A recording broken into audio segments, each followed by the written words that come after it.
नमस्कार। आज हम सेक्रेड रिवर्स ऑफ इंडिया नामक एक नए ज्ञानवर्धक वीडियो के साथ पुनः उपस्थित है। इस वीडियो में हम भारत की प्राचीन और पवित्र नदियों के तटों पर यात्रा करेंगे और उनके अज्ञात वृत्तांतों की गहरी समझ प्राप्त करने का प्रयास करेंगे। आइए इस यात्रा की शुरुआत करते हैं।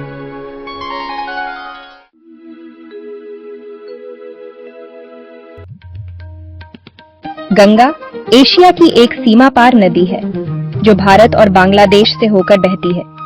गंगा नदी भारतीय उपमहाद्वीप की सबसे पवित्र नदी मानी जाती है। 2525 किलोमीटर लंबी यह नदी का स्रोत गौमुख है जो पश्चिमी हिमालय में गंगोत्री ग्लेशियर के आधार पर एक बर्फ की गुफा है। गंगा नदी तब बनती है जब भागीरथी नदी भारत की उत्तराखंड राज्य के देवप्रयाग में अलकनंदा नदी से मिलती है। भागीरथी नदी गंगोत्री ग्लेशियर की पिघलती बर्फ से निकलती है। अलकनंदा नदी जो हिमालय के ग्लेशियर से निकलती है और बड़ी ऊर्जा और मात्रा के साथ बहती है। अलकनंदा जल विज्ञान की दृष्टि से प्रमुख स्रोत धारा मानी जाती है क्योंकि इसकी लंबाई भागीरथी से अधिक है, जबकि भागीरथी को हिंदू पौराणिक कथाओं में स्रोत धारा के रूप में पूजनीय माना जाता है। गंगा नदी का मुख्य प्रवाह देवप्रयाग में अलकनंदा और भागीरथी के संगम से प्रारंभ होता है। देवप्रयाग स्थित गंगा का यह संगम क्षेत्र न केवल भौगोलिक दृष्टि से महत्वपूर्ण है, बल्कि धार्मिक और सांस्कृतिक दृष्टि से भी इसका विशिष्ट स्थान है। इस संगम का स्थल न केवल यात्रियों के लिए आध्यात्मिक स्थान है, बल्कि यह पर्यावरणीय दृष्टि से भी अत्यंत महत्वपूर्ण है। यहाँ से गंगा नदी उत्तराखंड, उत्तर प्रदेश, बिहार, झारखंड और पश्चिम बंगाल सहित भारत के उत्तरी और पूर्वी हिस्सों से होकर बहती है। भारत के पश्चिम बंगाल राज्य में अपने दाहिने किनारे से निकलने वाली एक फीडर नहर अपने प्रवाह का 50% दक्षिण की ओर मोड़ती है। इसे कृत्रिम रूप से हुगली नदी से जोड़ा गया है। गंगा पश्चिम बंगाल में मालदा जिले में प्रवेश करती है, फिर मुर्शिदाबाद में बहती है।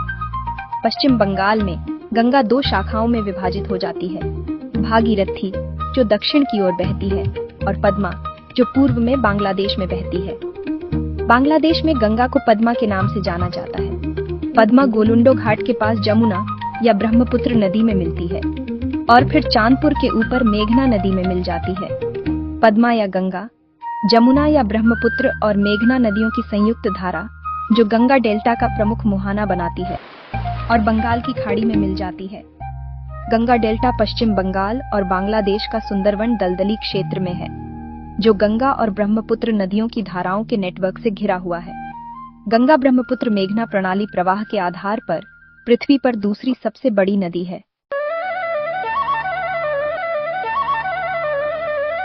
हिंदू पौराणिक कथा के अनुसार गंगा का अवतरण स्वर्ग से पृथ्वी पर भगीरथ के प्रयासों से हुआ था।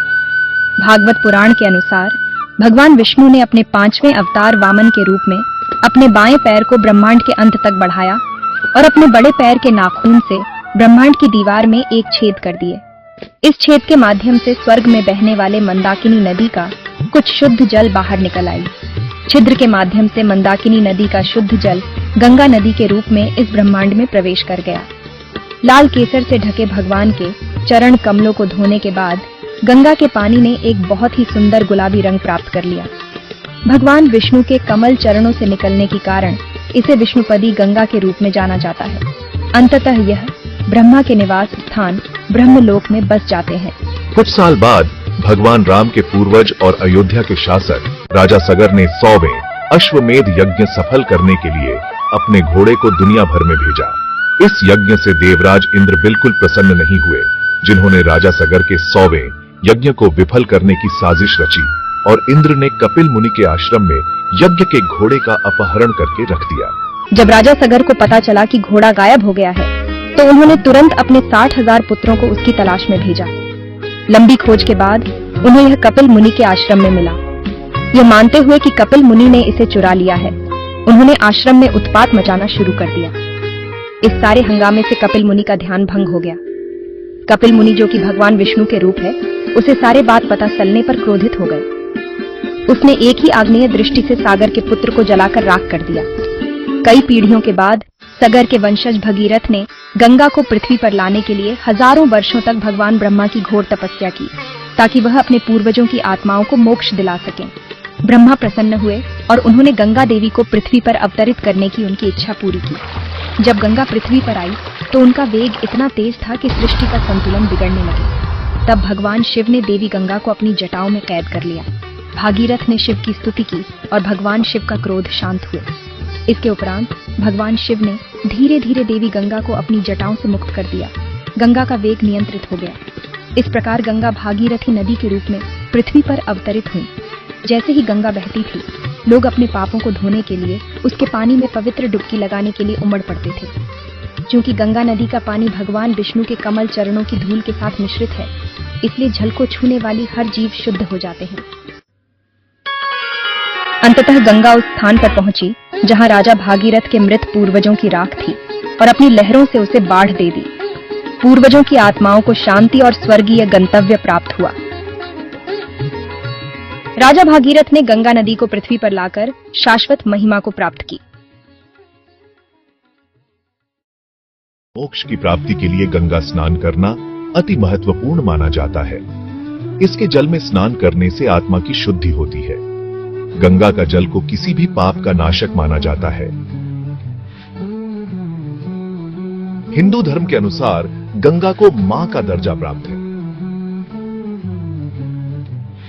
हर वर्ष लाखों श्रद्धालु गंगा नदी में स्नान करते हैं, यह विश्वास करते हुए कि ऐसा करने से उनके पापों का नाश होगा और उन्हें मोक्ष की प्राप्ति होगी। उनके जल से बनी तीर्थ स्थल जैसे हरिद्वार, वाराणसी और ऋषिकेश धार्मिक यात्रियों के लिए केंद्र बिंदु है। विभिन्न धार्मिक ग्रंथों जैसे रामायण, महाभारत और पुराणों में गंगा का उल्लेख किया गया है, जिससे उनकी महानता और पवित्रता की पुष्टि होती है। इस प्रकार गंगा हिंदू पौराणिकता में एक महत्वपूर्ण स्थान रखती है, जो न केवल धार्मिक आस्था का प्रतीक है, बल्कि जीवन, मोक्ष और पवित्रता का एक समग्र अनुभव प्रस्तुत करती है।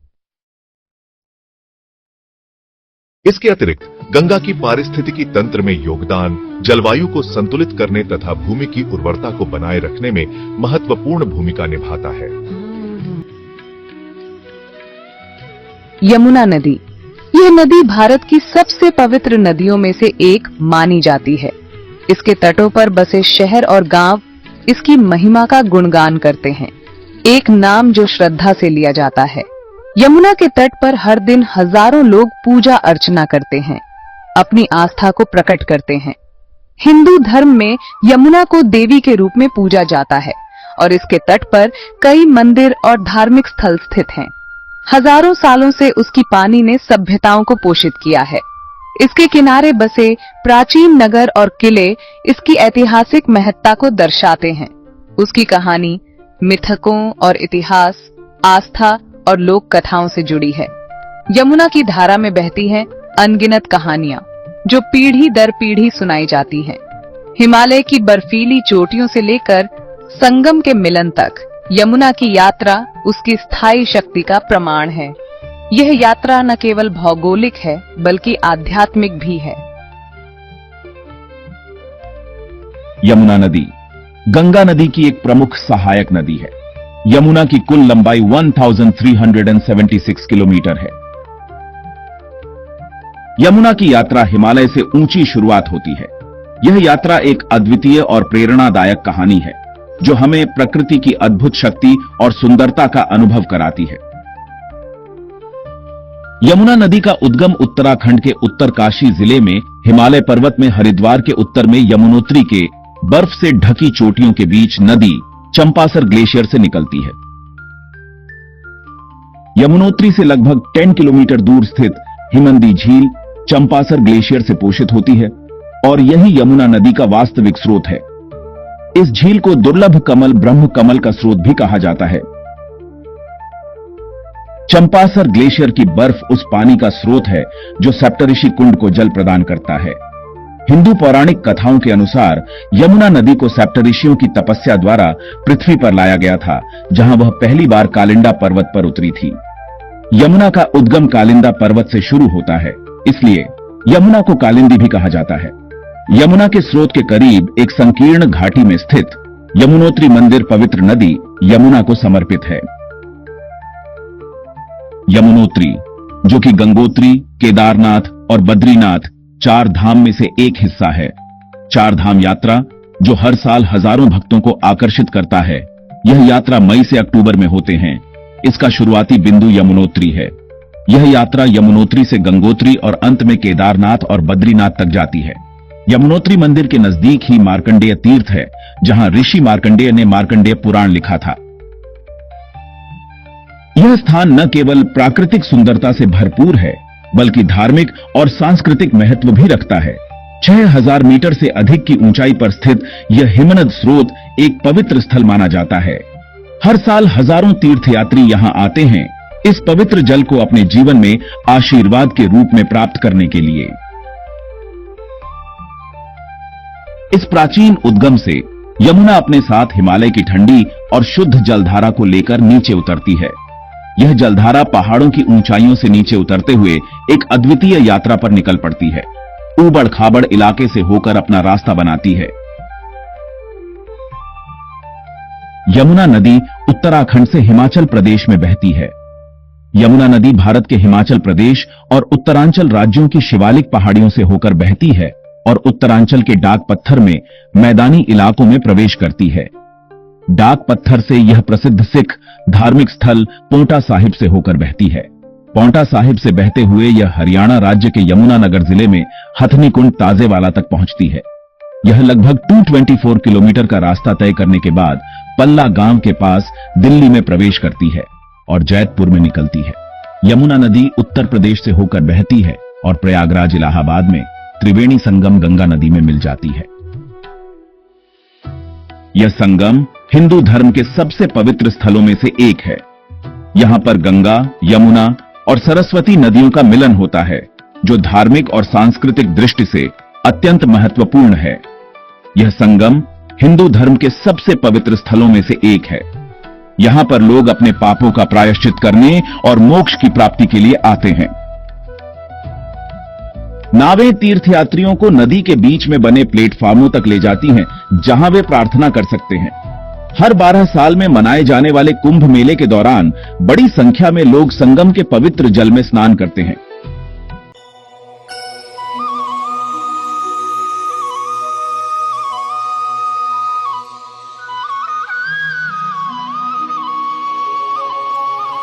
महाकुंभ मेला हर 144 साल में एक बार मनाया जाता है। पद्म पुराण में यमुना के शुद्धिकरण गुणों का वर्णन किया गया है और कहा गया है कि उसका जल मन को पाप से मुक्त करता है। गंगा यमुना द्वाब क्षेत्र का निर्माण तब होता है जब यमुना और गंगा नदियां एक दूसरे के लगभग समानांतर चलते हुए भारत गंगा के मैदान में मिलती हैं। यह क्षेत्र जो 69,000 वर्ग किलोमीटर में फैला है, अपने कृषि उत्पादन विशेष रूप से बासमती चावल के उत्पादन के लिए प्रसिद्ध है। यमुना जो एक समय घग्गर नदी की सहायक नदी थी, वे विवर्तनिक घटनाओं के कारण पूर्व की ओर अपना मार्ग बदल लिया और गंगा नदी की सहायक नदी बन गई। नदी का कुल जल ग्रहण क्षेत्र 36,220 किलोमीटर में फैला हुआ है। वर्तमान सरस्वती नदी जो हिमाचल और हरियाणा सीमा पर शिवालिक पहाड़ियों से निकलती है और पिहोवा के पास घग्गर नदी में मिल जाती है, वे यमुना का पुरावाहिका है। प्लेट टेक्टोनिक्स के कारण पृथ्वी की परत के ढलान में बदलाव आए और इसी कारणवश यमुना ने अपना मार्ग पूर्व की ओर बदल लिया था।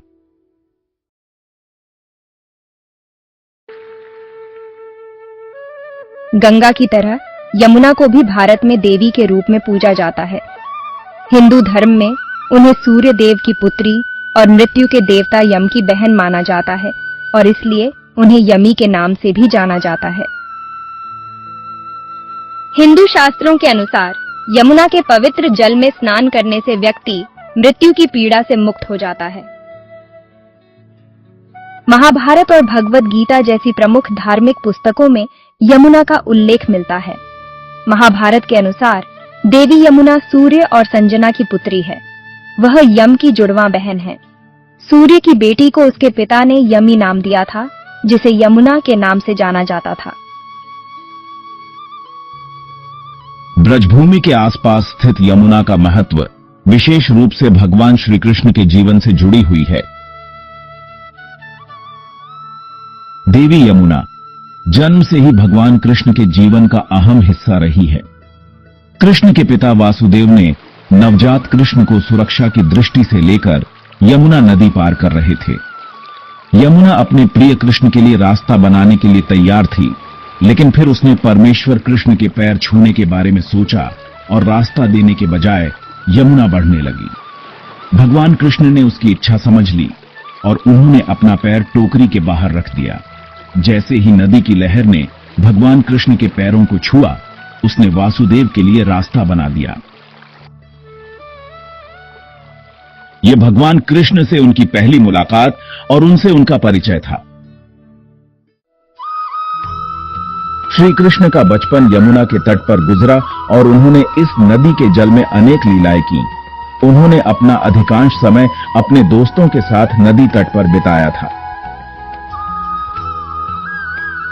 इसके उपरांत राधा और गोपियों के संग रासलीलाएं रचे।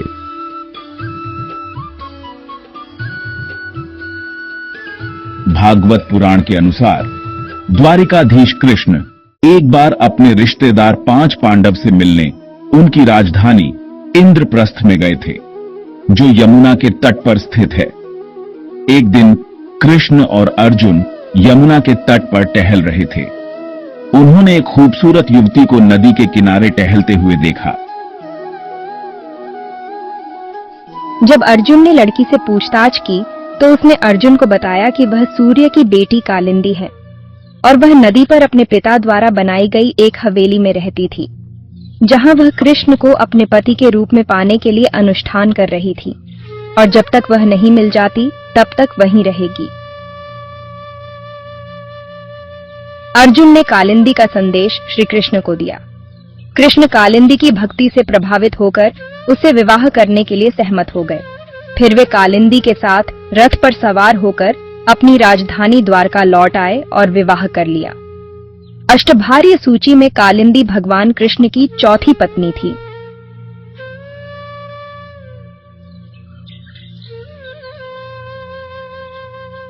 पवित्र नदी यमुना का उल्लेख भारतीय लोक संस्कृति में भी महत्वपूर्ण है।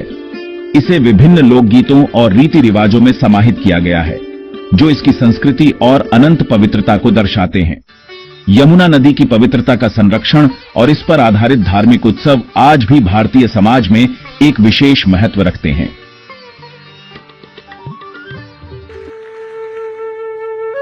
सरस्वती नदी एक पौराणिक और देवत्व प्राप्त प्राचीन नदी है, जिसका उल्लेख सबसे पहले ऋग्वेद में किया गया था। सरस्वती के नाम वेदों, मनुस्मृति, महाभारत और पुराणों सहित विभिन्न प्राचीन साहित्य में गूंजता है, जो प्राचीन भारत के सांस्कृतिक और आध्यात्मिक ताने बाने में इसकी प्रतिष्ठित स्थिति को रेखांकित करता है। वैदिक साहित्य में सरस्वती नदी का उल्लेख बड़े पैमाने पर मिलता है। ऋग्वेद में नदी को सर्वश्रेष्ठ माताओं, सर्वोत्तम नदियों, सर्वोत्तम देवियों के रूप में प्रतिष्ठित किया गया है। अथर्ववेद में नदी के किनारे की उपजाऊ भूमि का वर्णन है, जहां कृषि फलती फूलती थी।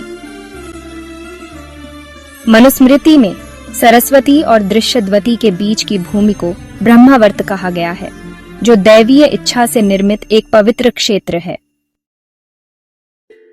हिंदुओं के लिए सरस्वती एक आध्यात्मिक रूप में भी मानी जाती है, जिसमें यह गंगा और यमुना जैसी पवित्र नदियों के साथ त्रिवेणी संगम में मिलती है।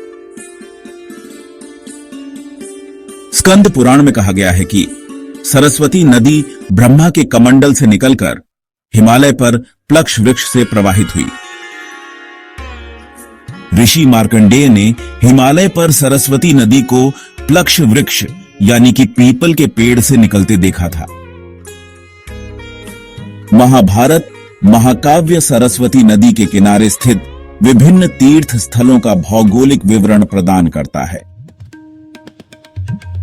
महाभारत के महाप्रस्थानिका पर्व में वर्णित माणा गांव वह स्थान है जहां से पांडव अपनी अंतिम चढ़ाई स्वर्गारोहण यात्रा के दौरान गुजरे थे। माणा गांव के पास एक पत्थर का पुल है जिसे भीम पुल कहा जाता है, जिसके बारे में माना जाता है कि शक्तिशाली पांडव राजकुमार भीम ने अपनी पत्नी द्रौपदी को स्वर्ग की यात्रा के दौरान सरस्वती नदी को पार करने के लिए नदी के ऊपर एक विशाल शिलाखंड से इसे बनाया था। नदी ने राजा पुरुरवा और दिव्य अप्सरा उर्वशी की रोमांटिक गाथा में एक महत्वपूर्ण भूमिका निभाई। महाभारत में वर्णित राजा पुरुरवा ने अपनी होने वाली पत्नी उर्वशी से सरस्वती नदी के तट पर मुलाकात की थी।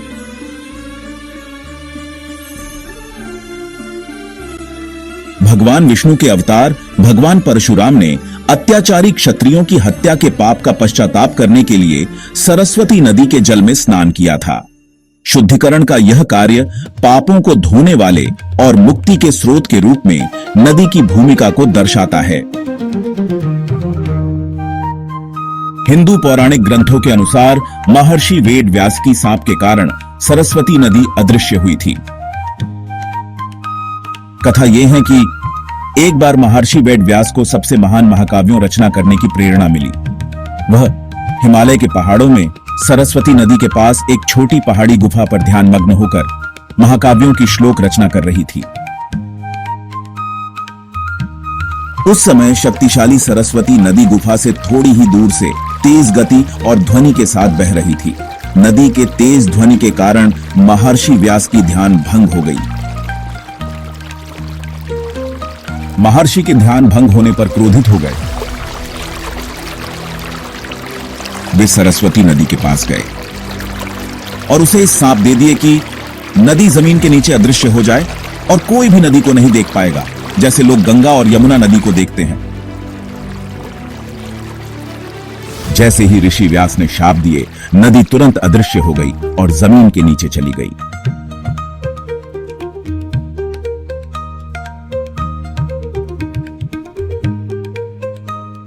महर्षि व्यास की गुफा हिमालय के बद्रीनाथ से 2 या 3 किलोमीटर ऊपर माणा गांव में स्थित है। यह एक अत्यंत शांत स्थान है। ऐसा माना जाता है कि यह वह स्थान है जहां ऋषि व्यास ने भगवान गणेश की मदद से महाभारत महाकाव्य की रचना की थी।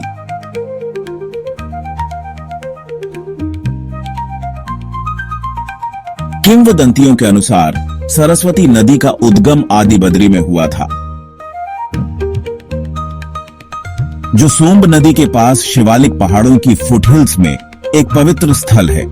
श्री सरस्वती उद्गम स्थल या गोमुख सरस्वती उद्गम के नाम से जाना जाता है। सरस्वती नदी आदि बद्री से अलकनंदा नदी में मिलने से पहले माणा गांव से होकर बहती है और माणा गांव के पास केशव प्रयाग में अलकनंदा नदी से मिलती है। विशेषज्ञों के अनुसार सरस्वती की उत्पत्ति उत्तराखंड के गढ़वाल में हर की धूल ग्लेशियर से हुई है। ऐसा माना जाता है कि नदी 1500 किलोमीटर लंबी, 5 मीटर गहरी और 15 किलोमीटर चौड़ी थी। सरस्वती 6000 और 4000 बीसी के बीच बहती थी, जिसके बाद पृथ्वी के विवर्तनिक बदलाव के कारण यह सूख गई। यह एक शक्तिशाली नदी थी जो भारत गंगा के मैदानों के पश्चिमी भाग से होकर बहती थी। सरस्वती पंजाब, हरियाणा, राजस्थान और गुजरात से होते हुए यमुना नदी के समानांतर बहती हुई भूमि के विशाल विस्तार को पार करती हुई अंततः अरब सागर में कच्छ की खाड़ी में गिरती थी। 17वीं सेंचुरी के मुगल मानचित्र में सिंधु के समानांतर एक जलधारा की उपस्थिति से सरस्वती के सूखे चैनलों की उपस्थिति का संकेत मिलता है, जिनके साथ कभी कभी भारी मानसून या बाढ़ की घटनाओं के दौरान पानी बहता था, जो 13वीं शताब्दी तक जारी रहा और 16वीं शताब्दी के अंत तक मामूली प्रवाह हुआ। विद्वानों का मानना है कि उत्तर पश्चिमी भारत और पूर्वी पाकिस्तान में घग्गर हकरा नदी प्रणाली प्राचीन सरस्वती के अवशेषों का प्रतिनिधित्व करती है। घग्गर हाकरा नदी प्रणाली, जो वर्तमान में उत्तर पश्चिमी भारत और पूर्वी पाकिस्तान में यमुना और सतलुज के बीच बहती है और थार रेगिस्तान में समाप्त होती है। हाल के जियोफिजिकल रिसर्च से पता चला है कि pre polarised downstream Ghaggar हाकरा palaeo channel वास्तव में सतलुज का एक पैलियो चैनल है, जो नारा नदी में बहता था। लगभग 10,000 साल पहले यह चैनल तब छोड़ दिया गया जब सतलुज ने अपना मार्ग बदल लिया, जिससे घग्गर हाकरा एक ऐसे प्रणाली बन गई जो समुद्र तक नहीं पहुंचती थी।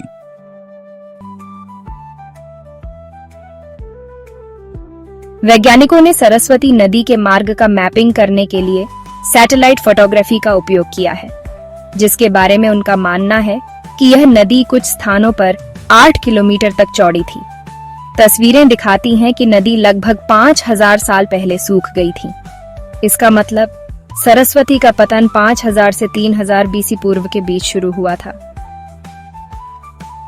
प्रेजेंट जियोलॉजिकल स्टडी पाकिस्तान में पोटवार से लेकर भारत में असम तक फैले पूरे शिवालिक डोमेन में अनस्टेबल टेक्टोनिक घटनाओं का संकेत देते हैं। संभवतः सिरमौर क्षेत्र की शिवालिक पहाड़ियों में एक मेजर टेक्टोनिक घटना घटित हुई, जिसके परिणाम स्वरूप बड़े पैमाने पर लैंडस्लाइड और एवलांच हुई। इनमें से किसी एक घटना ने ग्लेशियर कनेक्शन को तोड़ दिया होगा।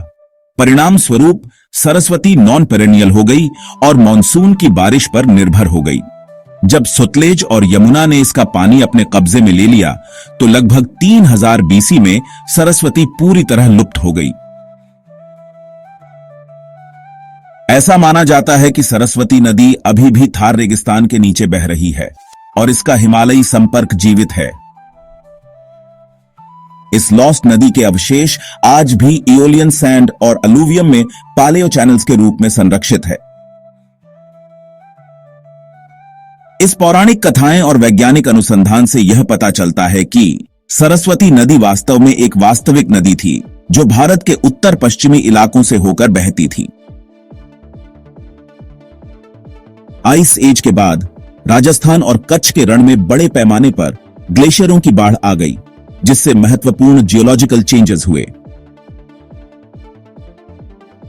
इस जियोलॉजिकल चेंजेस के कारण नदी ने अपना स्रोत खो दिया, जिससे यह धीरे धीरे लुप्त हो गई। द लॉस्ट रिवर सरस्वती प्राचीन भारत में प्रकृति, संस्कृति और आध्यात्मिकता के बीच जटिल संबंध का प्रतीक है। इसका ऐतिहासिक महत्व प्राचीन ग्रंथों में इसके लगातार उल्लेख से रेखांकित होता है, जहां इसे जीवन और समृद्धि के स्रोत के रूप में माने जाता है। जैसे जैसे आधुनिक वैज्ञानिक तकनीकें नदी के छिपे हुए रास्तों का खुलासा करती हैं, हमें अतीत और वर्तमान के बीच गहरे संबंधों की याद दिलाते हुए आश्चर्य और जिज्ञासा की भावना को पैदा करती रहती है। इस प्राचीन नदी की चल रही खोज न केवल भारत के ऐतिहासिक परिदृश्य के बारे में हमारी समझ को समृद्ध कर रहे हैं, बल्कि भारतीय सभ्यता की सामूहिक चेतना में सरस्वती की स्थायी विरासत को भी मजबूत करेंगे। कंटिन्यूअस रिसर्च और टेक्नोलॉजिकल इनोवेशन के माध्यम से द लॉस्ट रिवर सरस्वती की कहानी, इसके भव्य प्रवाह और इसके किनारों पर विकसित हुई सभ्यताओं के रहस्यों को उजागर कर सकती है।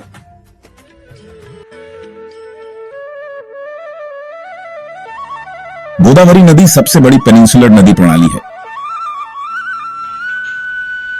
गोदावरी नाम का अर्थ है जो समृद्धि प्रदान करता है। गोदावरी नदी का उद्गम स्थल महाराष्ट्र के नासिक में स्थित पश्चिमी घाट की सह्याद्री पर्वत श्रृंखला के ब्रह्मगिरी पहाड़ी है। पवित्र नदी गोदावरी कोई और नहीं बल्कि विष्णु पदोद्भवी दिव्य गंगा है, जिसे भगवान शिव ने अपने जटाओं में धारण किया था। गोदावरी नदी को पापों और भय को दूर करने वाले एक आध्यात्मिक नदी माना जाता है। कथा यह था कि एक दिन कैलाश में देवी पार्वती को भगवान शिव की जटाओं में विराजित गंगा से ईर्ष्या हुई। पार्वती ने अपने पुत्र भगवान गणेश और अपनी दासी जया से गंगा को विस्थापित करने में मदद करने के लिए कहा। महर्षि गौतम अपनी पत्नी अहल्या के साथ ब्रह्मगिरी पहाड़ियों के आश्रम में रहते थे। जया ने एक गाय का रूप धारण किया और गौतम ऋषि के आश्रम के खेतों में चरने लगी।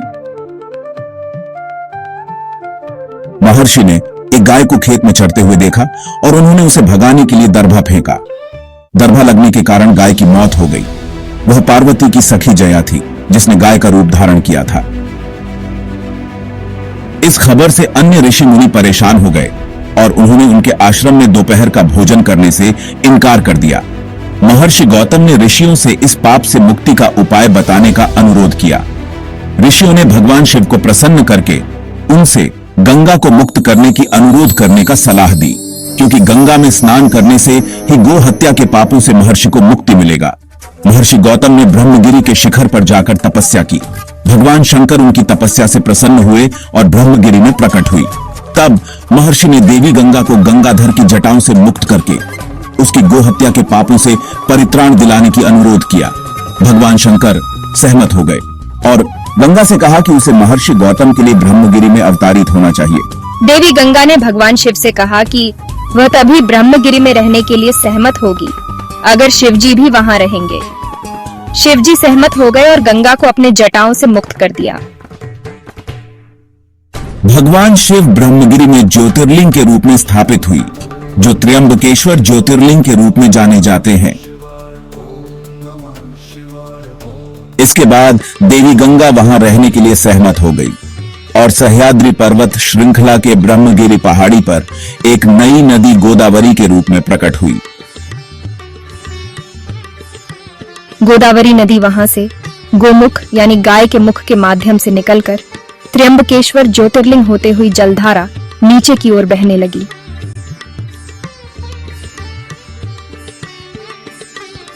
ऋषि गौतम ने स्वयं को पाप से मुक्त करने के लिए गोदावरी में स्नान किया। देवी गंगा ऋषि गौतम के कारण से पृथ्वी पर आए, इसलिए गोदावरी नदी को गौतमी गंगा के नाम से भी जाने जाता है। चूंकि गंगा गाय के मुख से होकर बहती है, इसलिए गोदावरी को धवल गंगा के नाम से भी जाने जाती है। पंचवटी नासिक में गोदावरी नदी के निकट स्थित एक ऐतिहासिक स्थान है, जहां भगवान श्री राम, लक्ष्मण और देवी सीता ने अपने वनवास के दौरान विश्राम किया था। माना जाता है कि उन्होंने यहां गोदावरी नदी में स्नान किया, जिससे इस स्थान का नाम रामकुंड पड़ा। रामकुंड श्रद्धालुओं के लिए एक महत्वपूर्ण तीर्थ स्थल है, जहां लोग पूजा और स्नान करने के लिए आते हैं।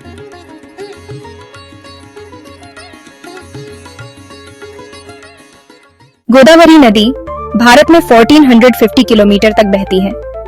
गोदावरी नदी प्रणाली का जल निकासी क्षेत्र 312,813 वर्ग किलोमीटर है, जो भारत में तीसरा सबसे बड़ा है।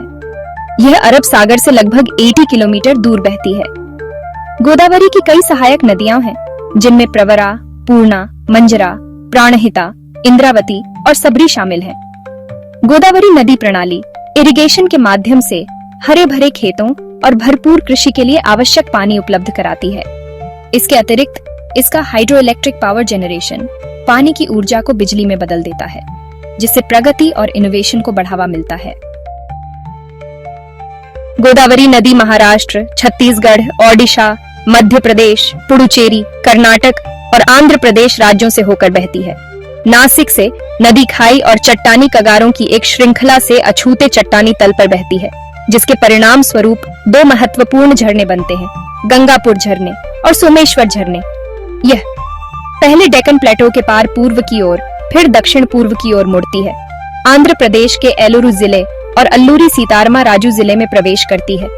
गोदावरी, जिसे अखंड गोदावरी भी कहा जाता है, राजमुंदरी के पास धवलेश्वरम नामक स्थान पर गौतमी और वशिष्ठ गोदावरी नामक दो प्रमुख धाराओं में विभाजित हो जाती है।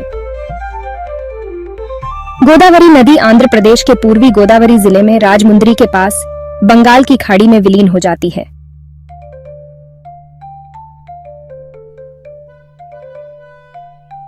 इस प्रकार गोदावरी नदी हिंदू धर्म और संस्कृति का एक अभिन्न हिस्सा है।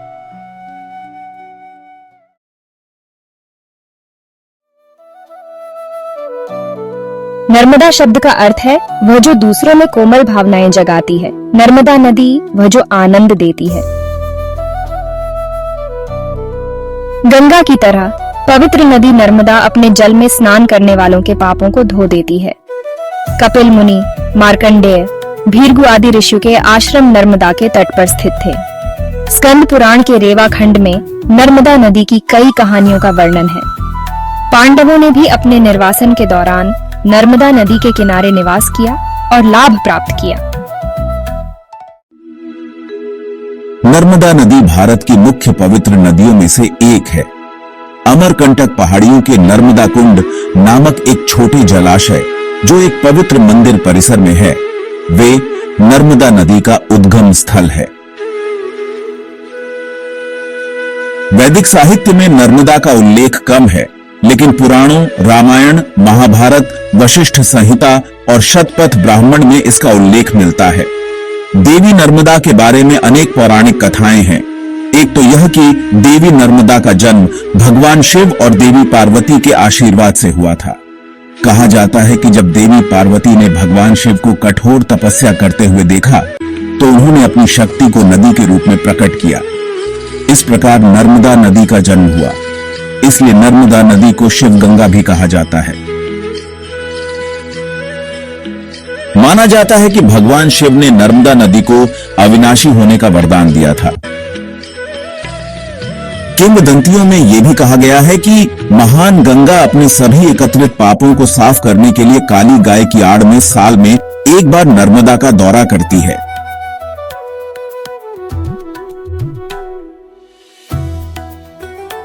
स्कंद पुराण के अनुसार देवी नर्मदा शिव के शरीर से जन्म हुई थी। कथा के अनुसार भगवान शिव मैखल पर्वत पर तपस्या में लीन थे। भगवान शिव ने इतनी अधिक तपस्या की कि उन्हें पसीना आने लगा। शिव का पसीना एक तालाब में जमा हो गया और एक नदी नर्मदा के रूप में बहने लगा। जब देवी नर्मदा भगवान शिव के पसीना से पृथ्वी पर अवतरित हुई, तब उन्होंने भगवान शिव से कुछ वरदान मांगे। पहला वरदान यह थे कि चाहे पृथ्वी को प्रलय का सामना करना ही क्यों न पड़े, किसी भी स्थिति या परिस्थिति में नर्मदा का विनाश नहीं होगा। दूसरा, नदी का हर पत्थर शिवलिंग के आकार में मिलेगा और उसकी पूजा बिना प्राण प्रतिष्ठा किए की जाएगी। और तीसरा, नदी के किनारे देवी देवताओं का वास होना चाहिए। भगवान शिव ने उसे सभी वरदान दिए और यह भी आशीर्वाद दिया कि उसके दर्शन से भी भक्तों को पापों से मुक्ति मिलेगी। इस कारण नर्मदा में जितने पत्थर हैं, वे सब शिव रूप हैं। नर्मदा के कंकड़ पत्थरों को शिव का साक्षात रूप मिलता है। इसलिए कहा जाता है नर्मदा का हर कंकड़ शंकर है। इन लिंगम आकार के पत्थरों को नर्मदालिंग या बाणशिव लिंग कहा जाता है। इसकी पूजा अनुष्ठान प्राण प्रतिष्ठा के बिना की जाती है। यह पूजा के लिए सर्वोत्तम शिवलिंग है। इसलिए मां नर्मदा को भगवान शंकर की पुत्री या शंकरी भी कहा जाता है। जिस तालाब से देवी नर्मदा का जन्म हुई थी, उस तालाब को नर्मदा कुंड के नाम से जाने जाता है। नर्मदा भारत की 7 पवित्र नदियों में से एक है। भारत की अन्य 6 पवित्र नदियां गंगा, यमुना, गोदावरी, कावेरी, कृष्णा और ब्रह्मपुत्र हैं। ऐसा माना जाता है कि इन 7 नदियों में से किसी एक में स्नान करने से पाप धुल जाते हैं। रामायण, महाभारत और पुराणों में अक्सर इसका उल्लेख मिलता है। वायु पुराण का रेवा खंड और स्कंद पुराण का रेवा खंड पूरी तरह से नदी के जन्म की कहानी और महत्व को समर्पित है और इसलिए नर्मदा को रेवा भी कहा जाता है। नर्मदा की धाराएं अमरकंटक पहाड़ियों के सोनमुड़ा से कापिलधारा झरने के रूप में भव्यता से गिरती है। नर्मदा का प्रवाह एक अनूठे भूगोल के माध्यम से होता है, जहां से विंध्य और सतपुड़ा पर्वत श्रृंखलाओं के बीच से गुजरती है। पचमढ़ी के पास धूपगढ़ नर्मदा बेसिन का हाईएस्ट पॉइंट है। आगे चलकर यह नर्मदा के गहरी संकरी घाटियों के माध्यम से प्रवाहित होती है, जहां इसकी चौड़ाई कई स्थानों पर संकुचित हो जाती है। यहाँ नर्मदा नदी है, जो प्राकृतिक रूप से बनी ऊंची संगमरमर की चट्टानों से बनी घाटी से होकर बहती है। विश्व प्रसिद्ध संगमरमर चट्टानों के बीच से अपना रास्ता बनाते हुए नर्मदा नदी संकरी हो जाती है और फिर जबलपुर के पास भेड़ा घाट में धुआंधार नामक जलप्रपात में गिर जाती है। नर्मदा घाटी एक ग्रैबन है, जो अर्थ क्रस्ट का एक लेयर्ड ब्लॉक है, जो अर्थ क्रस्ट के प्राचीन प्रसार के कारण दोनों तरफ के खंडों के सापेक्ष नीचे गिर गया है। भेड़ा घाट जलप्रपात संभवतः ऐसे ही एक मूवमेंट के दौरान बना गया था। लगभग 30 लाख वर्ष पहले नर्मदा और तापी का संगम हुआ था और इन दोनों नदियों का अलग अलग भाग्य पृथ्वी की हलचलों से तय हुआ था। 2 सामान्य भ्रंश, जिन्हें नर्मदा नॉर्थ फॉल्ट और नर्मदा साउथ फॉल्ट के रूप में जाना जाता है, नदी के मार्ग के समानांतर हैं और नर्मदा ब्लॉक और विंध्य और सतपुड़ा ब्लॉक या होस्ट के बीच की सीमा को चिह्नित करते हैं, जो नर्मदा ग्रैबन के सापेक्ष बढ़े हुए हैं। यह भारत के उत्तर और दक्षिण के बीच पारंपरिक सीमा रूप में कार्य करती है। विंध्य और सतपुड़ा पर्वतमाला के बीच घिरा हुआ नर्मदा बेसिन 98,796 स्क्वायर किलोमीटर के एरिया में फैला हुआ है और डेक्कन प्लेटो के उत्तरी छोर पर स्थित है। नर्मदा बेसिन मध्य प्रदेश में 82%, गुजरात में 12%, महाराष्ट्र में 4% और छत्तीसगढ़ में 2% एरिया को कवर करता है। बेसिन का 60% कृषि योग्य भूमि से बना है, 35% वन क्षेत्र है और 5% अन्य प्रकार की भूमि जैसे घास के मैदान या बंजर भूमि से बना है। यह नदी मध्य प्रदेश, महाराष्ट्र और गुजरात से होकर विंध्य और सतपुड़ा पर्वत श्रृंखलाओं के बीच बहती है और 1290 किलोमीटर की दूरी तय करते हुए गुजरात के भरूच से लगभग 10 किलोमीटर उत्तर में अरब सागर में कैम्बे की खाड़ी में विलीन हो जाती है। अंततः नर्मदा नदी केवल एक जलधारा नहीं है, बल्कि यह हिंदू धर्म की एक अभिन्न हिस्सा है, जो धार्मिक आस्था और भारतीय सांस्कृतिक धरोहर को जीवित रखती है। इसकी पवित्रता और धार्मिक महत्व सदियों से श्रद्धा और सम्मान का स्रोत बने हुए हैं। इसके जल में स्नान करने वाले लोग न केवल शारीरिक शुद्धता प्राप्त करते हैं, बल्कि आध्यात्मिक और मानसिक शांति भी पाते हैं। नदी का यह पवित्र जल, जो अस्तित्व के दुखों से रक्षा करता है, हमारे अस्तित्व को अधिक अर्थपूर्ण बनाता है। यह नदी न केवल पानी की आपूर्ति करती है, बल्कि यह दो राज्यों मध्य प्रदेश और गुजरात की अर्थव्यवस्थाओं के लिए भी अत्यधिक महत्वपूर्ण है। इसके जल से सिंचाई, पीने का पानी और जल विद्युत का उत्पादन होता है, जिससे लाखों लोगों की जीवन शैली प्रभावित होती है। इसकी जलवायु और पारिस्थितिकी पर भी महत्वपूर्ण प्रभाव पड़ता है और यह क्षेत्र के प्राकृतिक संसाधनों का संरक्षण करती है। कृष्णा नदी का उद्गम महाराष्ट्र के महाबलेश्वर से होता है। ऐसा माना जाता है कि पुराने महाबलेश्वर में कृष्णाबाई मंदिर कृष्णा नदी का जन्म स्थान है। कृष्णाबाई मंदिर एक प्राचीन शिव मंदिर है, जहां गाय के मुख से एक जलधारा निकलती है। यह धारा आगे चलकर कृष्णा नदी बन जाती है।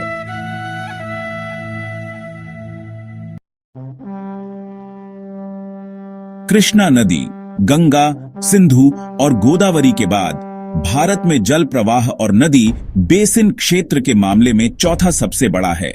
कृष्णा नदी को कृष्णा वेनी भी कहा जाता है। भारत में नदी 1290 किलोमीटर तक बहती है। महाबलेश्वर से निकलने के बाद कृष्णा नदी मुख्य रूप से डेक्कन प्लेटो से होकर पूर्व की ओर बहती है। महाराष्ट्र, कर्नाटक और तेलंगाना राज्यों से होते हुए आंध्र प्रदेश की विजयवाड़ा में प्रवेश करती है। गोदावरी और कृष्णा नदियां आंध्र प्रदेश के विजयवाड़ा के पास फेरी पर मिलती हैं, जो प्रकाशम बैराज से लगभग 15 किलोमीटर दूर है। भारत की पहली नदी जोड़ो परियोजना पट्टिसीमा लिफ्ट इरिगेशन प्रोजेक्ट के तहत गोदावरी और कृष्णा नदियों को जोड़ती है। प्रकाशम बैराज के लिए पानी की उपलब्धता बढ़ाने के लिए यह परियोजना 2015 में शुरू की गई थी। यह परियोजना गोदावरी से पानी को पोलावरम दाहिनी मुख्य नहर में मोड़ती है, जो फिर पानी को कृष्णा नदी तक ले जाती है, जहां पानी के दो अलग अलग रंग देखे जा सकते हैं। कृष्णा नदी आंध्र प्रदेश की कृष्णापट्टनम शहर में बंगाल की खाड़ी में समाप्त होती है। बंगाल की खाड़ी के साथ नदी के संगम को सागर संगमम के नाम से जाना जाता है।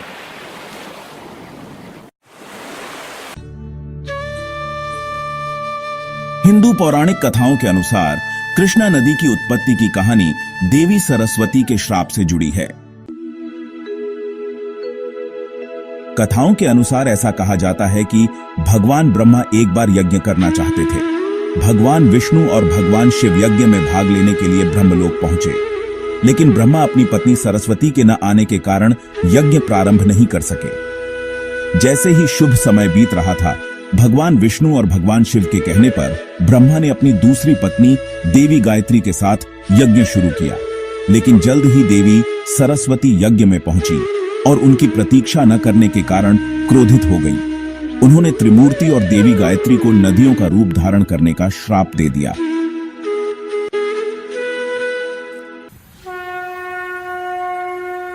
श्राप के तुरंत बाद ब्रह्मलोक में एक दिव्य कन्या की आविर्भाव हुए, जिसका रंग श्याम वर्ण था। उसकी 4 भुजाएं थीं, जिसने अपना रूप पीले रेशमी वस्त्र से ओढ़ा हुआ था। विष्णु का प्रतीक चिन्ह धारण किया हुआ था और चंद्रमा की चमक थी और ऐसी प्रतीत हो रही थी मानो तेज का अवतार हो। वह और कोई नहीं था, भगवान विष्णु ने देवी कृष्णा की अवतार ले चुकी थी। देवी कृष्णा ब्रह्मलोक छोड़कर नदी के रूप में पृथ्वी पर पहुंचे। यह कृष्णा नदी कल्पक वृक्ष और कामधेनु के समान है, जो स्वर्ग की इच्छा पूरी करने वाली दिव्यताएं हैं और मोक्ष सहित सभी धर्म प्रदान करती हैं। इस प्रकार देवी सरस्वती के श्राप के कारण त्रिमूर्ति और देवी गायत्री ने नदी का रूप धारण किया। कृष्णा नदी को भगवान विष्णु का अवतार माना जाता है और इसकी सहायक नदियां कोयना और वेन्ना को भगवान शिव और भगवान ब्रह्मा का अवतार माना जाता है। कोयना, वेन्ना और गायत्री सभी महाबलेश्वर पहाड़ियों से निकलती हैं और बाद में कृष्णा में विलीन हो जाती हैं। कृष्णा और कोयना नदियां भारत के महाराष्ट्र के कराड़ में प्रीति संगम में मिलती हैं। वेन्ना नदी सतारा शहर के पूर्वी भाग में संगम मोहल्ली में कृष्णा नदी से मिलती है। कृष्णा नदी के क्षेत्रों पर आर्थिक प्रभाव अत्यंत महत्वपूर्ण है। सबसे पहले नदी के किनारे स्थित बांध और जलाशय जल विद्युत का उत्पादन करते हैं, जिससे स्थानीय ऊर्जा आवश्यकताओं को पूरा करने में मदद मिलती है। इसके अतिरिक्त नदी ऐतिहासिक रूप से व्यापार और परिवहन के लिए एक प्रमुख जल मार्ग रही है। हालांकि आधुनिक सड़क एवं रेल नेटवर्क के विकास के साथ इसका महत्व थोड़ा कम हुआ है। अंततः कृष्णा नदी बेसिन में तेल, गैस, कोयला, लोहा, चूना पत्थर, डोलोमाइट, सोना, ग्रेनाइट, लेटराइट, यूरेनियम और हीरे जैसे बहुमूल्य खनिज भंडार मौजूद हैं, जो क्षेत्र के आर्थिक विकास में सहायक हैं। कृष्णा नदी गंगा और यमुना नदियों के समान भारत की पवित्र नदियों में से एक माना जाता है और इसका नाम भगवान कृष्ण के नाम पर रखा गया है। पौराणिक ग्रंथों से पता चलता है कि कृष्णा नदी में अनुष्ठानिक स्नान लोगों को उनके पिछले पापों और अशुद्धियों से शुद्ध कर सकता है, जो आध्यात्मिक शुद्धि के लिए इसके महत्व पर प्रकाश डालता है।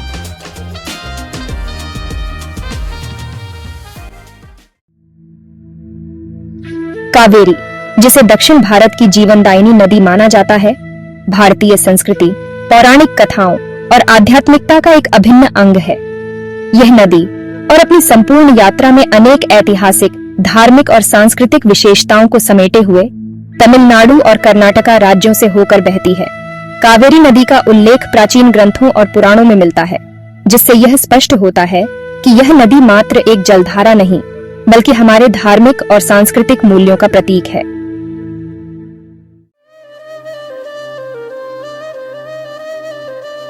कावेरी नदी का उद्गम कर्नाटक के कूर्ग जिले के पश्चिमी घाट में ब्रह्मगिरी पहाड़ियों के तालकावेरी नामक स्थान से होता है। यह नदी अपनी यात्रा छोटे तालाब से शुरू करती है, जिसे कुंडिके कहा जाता है।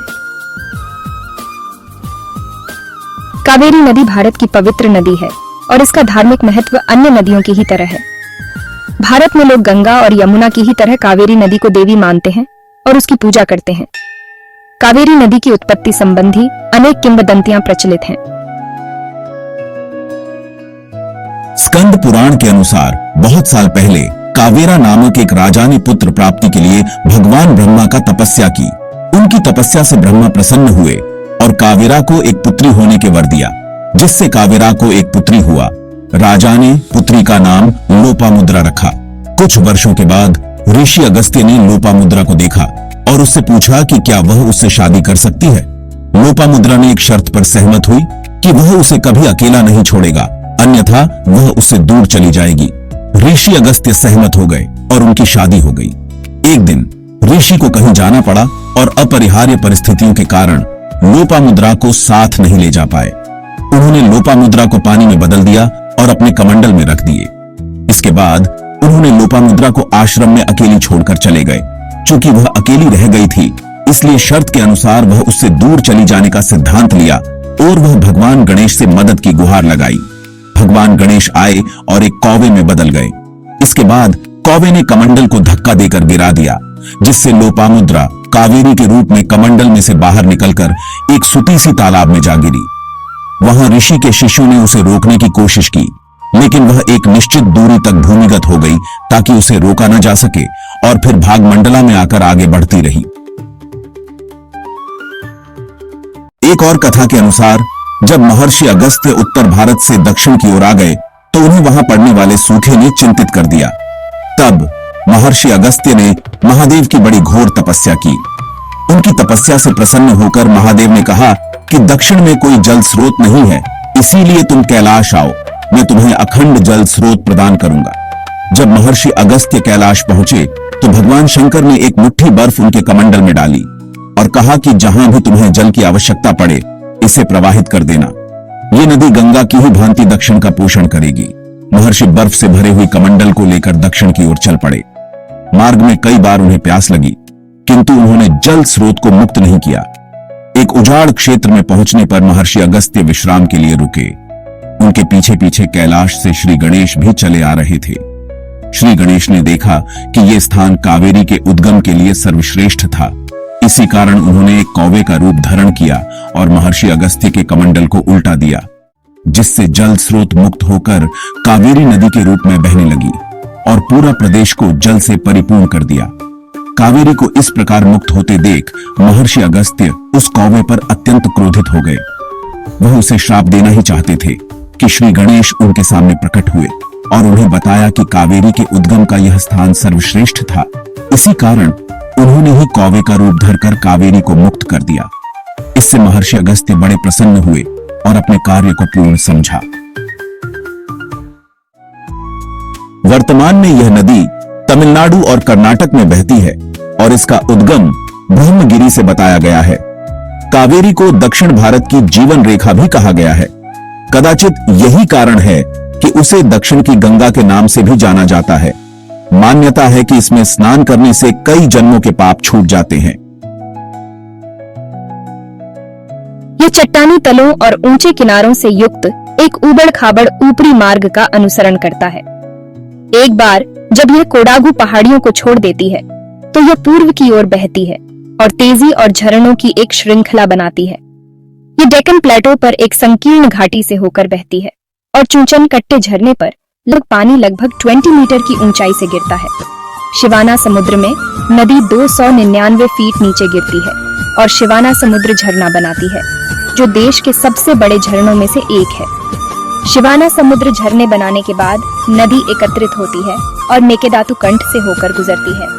कर्नाटक में 320 किलोमीटर तक बहने के बाद नदी कर्नाटक तमिलनाडु सीमा पर लगभग 64 किलोमीटर तक बहती है।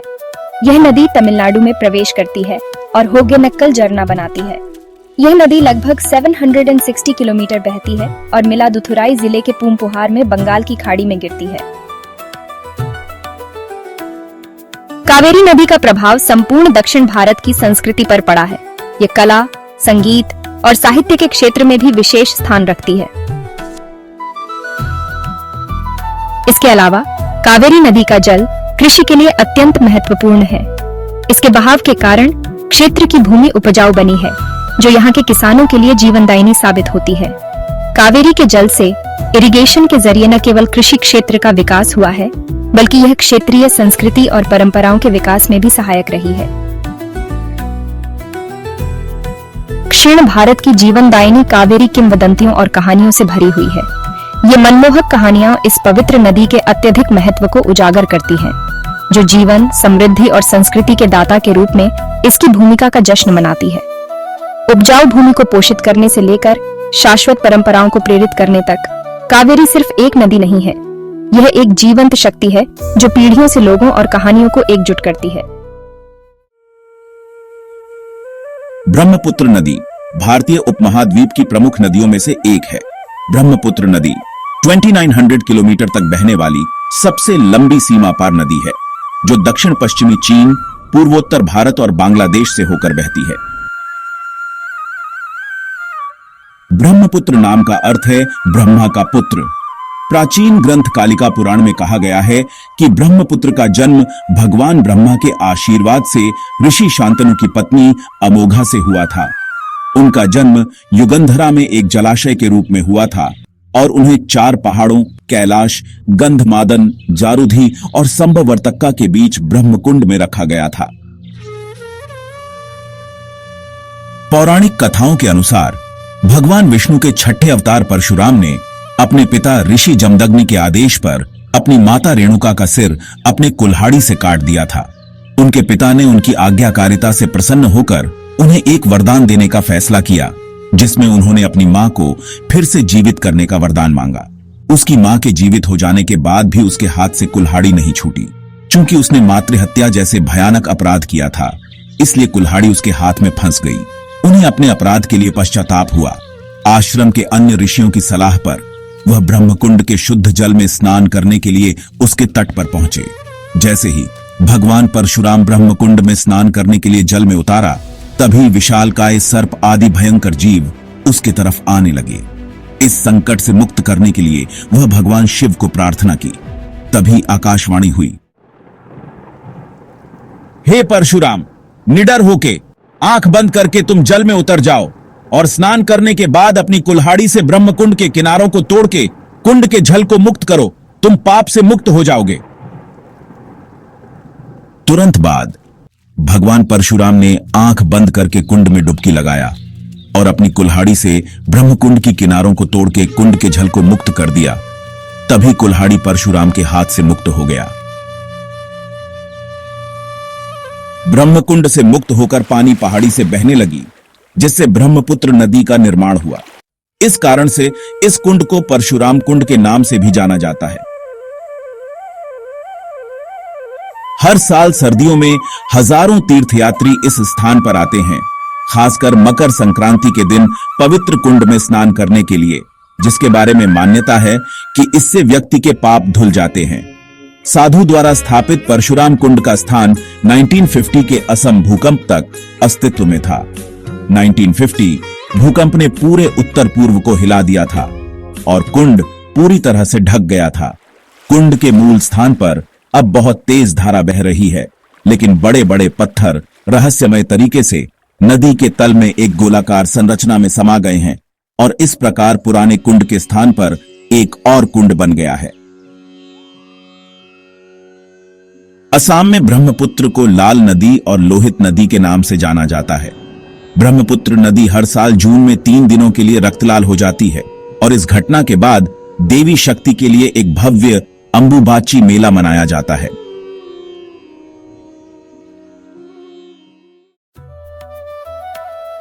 ब्रह्मपुत्र नदी का उद्गम तिब्बती हिमालय में कैलाश पर्वत और मानसरोवर झील के पास एंग्सी ग्लेशियर है, जो 6020 मीटर की ऊंचाई से निकलती है, जो इसे दुनिया में लगातार बहने वाली नदी का सबसे ऊंचा उद्गम स्थल बनाती है। तमचोक खंबाब नामक झरना चेमायुंगडुंग ग्लेशियरों से निकलता है, जो बाद में ब्रेथ एंड वॉल्यूम इकट्ठा करके त्सांगपो बन जाता है, जो दुनिया की सबसे ऊंची नदी है। अपने पूरे ऊपरी प्रवाह में नदी को आमतौर पर त्सांगपो के रूप में जाना जाता है।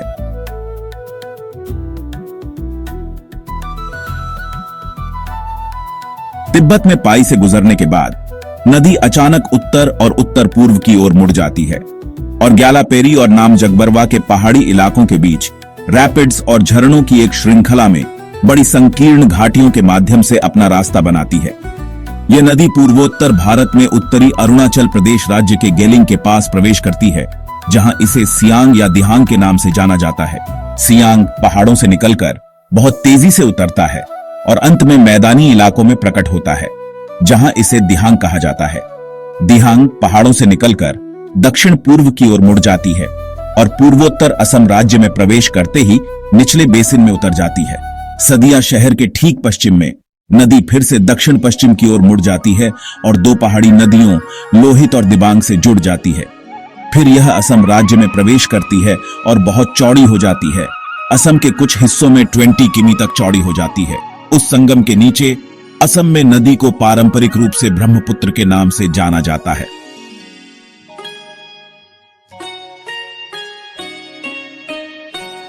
असम में नदी ड्राई सीजन में भी शक्तिशाली होती है और बारिश के दौरान इसके किनारे 8 किलोमीटर से अधिक दूर होते हैं। 2900 किलोमीटर लंबी ब्रह्मपुत्र अपने क्षेत्र में इरिगेशन एंड ट्रांसपोर्टेशन के लिए एक महत्वपूर्ण नदी है। नदी की औसत गहराई 100 फीट है और इसकी अधिकतम गहराई 440 फीट है। अपने आप में यह प्रवाह के हिसाब से दुनिया की 9वीं सबसे बड़ी नदी है और 15वीं सबसे लंबी नदी है। ब्रह्मपुत्र नदी पूर्वी तिब्बती प्लेटो से निकलती है और बंगाल की खाड़ी में गिरने से पहले भारत और बांग्लादेश से होकर बहती हुई कई सहायक नदियों से जुड़ जाती है। जैसे ही नदी घाटी के माध्यम से अपने 700 किलोमीटर के मार्ग का अनुसरण करती है, उसे सुबनसिरी, कामेंग, भरेली, धनसिरी, मानस, चंपामती, सरलभंगा और संकोश नदियों सहित कई तेजी से बहने वाली हिमालयी धाराएं मिलती हैं। पहाड़ियों और प्लेटो से दक्षिण की ओर जाने वाली मुख्य सहायक नदियां बुरही दिहिंग, दिसांग, दिखू, झांझी और कोपिली नदी के धाराएं मिलती हैं।